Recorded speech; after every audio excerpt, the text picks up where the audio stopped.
जैसे ही ज़ैन महानूर को लेकर अपने घर पहुंचेगा तो ज़ैन की माँ एक नई नवेली दुल्हन को देखकर हैरान हो जाएगी और ज़ैन को कहेगी कि ज़ैन ये तुम क्या करके आए हो, क्या तुमने इससे निकाह कर लिया है। जिस पर ज़ैन अपनी माँ को कहेगा, नहीं मॉम, ऐसा कुछ भी नहीं है, ये महानूर है। आपको आपकी दोस्त की कॉल आई थी ना, जिस लड़की के मामू उसकी ज़बरदस्ती शादी करवाने वाले थे, ये वही लड़की है। जिस पर ज़ैन की माँ को सुख का सांस आता है और वो महानूर को कहती है, बेटा यहाँ इधर आओ मेरे पास। जैसे ही महानूर ज़ैन की माँ के पास आती है तो ज़ैन की माँ उसे हौसला देती है और कहती है कि तुम्हें परेशान होने की बिल्कुल भी ज़रूरत नहीं, मेरी बात हो गई है। तुम्हारी मैडम मेरी बिल्कुल बहनों की तरह हैं। उसने मेरा तब साथ दिया जब मेरे साथ कोई भी नहीं खड़ा था, इसीलिए अब मैं उसकी हर बात का पास रखूंगी। उसने तुम्हें मेरी हिफाजत में भेजा है और अब तुम्हें यहाँ घबराने की कोई ज़रूरत नहीं, तुम्हें जो चाहिए वो मैं दूंगी।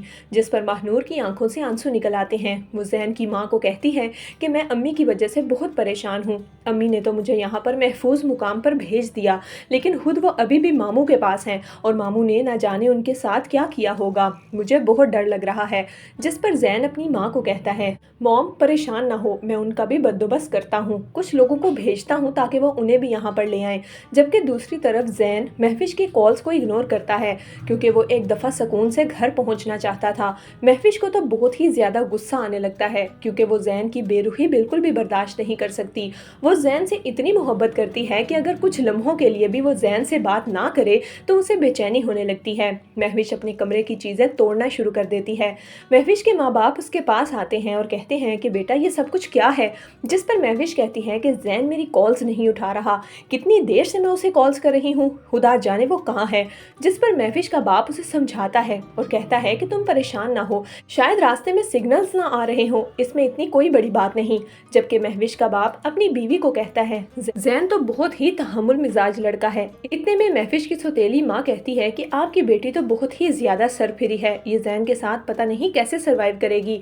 जबकि महफिश ज़ैन से मिलने के लिए उसके घर पहुंच जाएगी और जब वो एक नई नवेली दुल्हन को वहां बैठा देखेगी तो उसका गुस्सा आसमान को छूने लगेगा। वो ज़ैन के पास आकर उसे गुस्से से कहेगी कि ये कौन है, तुम इसके साथ थे, तुमने मुझे धोखा दिया है। जिस पर ज़ैन कहेगा कि नहीं, मैंने तुम्हें धोखा नहीं दिया और ना ही मेरी इससे शादी हुई है। लेकिन महविश तो अब ज़ैन पर बहुत ही ज़्यादा गुस्सा हो जाती है। तभी ज़ैन की माँ महविश को समझाती है कि ये ज़ैन की नहीं बल्कि मेरी मेहमान है, तुम परेशान क्यों हो रही हो, ज़ैन हमेशा से तुम्हारा है। महविश को अब महानूर खटकने लगेगी, वो महानूर को ज़ैन के आस पास भी नहीं भटकने देगी, जबकि ज़ैन महानूर की मदद करने के लिए हमेशा तैयार रहेगा और यही बात महविश को बहुत बुरी लगेगी। तो दोस्तों, आपके ख्याल में क्या महविश ज़ैन से मोहब्बत करती है या फिर वो उसे सिर्फ पाना चाहती है? हमें अपनी कीमती राय कमेंट्स में ज़रूर दीजिएगा।